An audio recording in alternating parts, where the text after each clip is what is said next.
দিন একটি বাঘ একটি গরুর উপরে আক্রমণ করলো। সেই গরুটি প্রাণে বাঁচার জন্য তার সমস্ত শক্তি একত্রিত করে দৌড়াতে থাকলো। দৌড়ানোর এক পর্যায়ে গরুটি একটি পুকুরের মধ্যে লাফ দিল।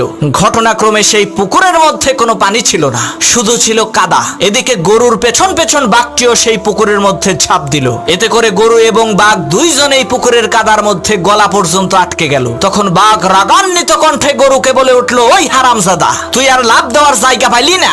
তুই ডাঙ্গায় থাকলে তোকে না হয় একটু মজা করে খাইতাম, কিন্তু এখন তো তুইও মরবি, আমাকেও মারবি। তখন গরু বলল, বাঘ ভাই, তোমার কি কোনো মালিক আছে নাকি? তখন বাঘ বলল, আরে আহাম্মক, আমি হচ্ছি বনের রাজা, আমার মালিক হবে কে? তখন গরু বলল, বাঘ ভাই শোনো, তোমার মালিক না থাকলেও আমার কিন্তু মালিক আছে।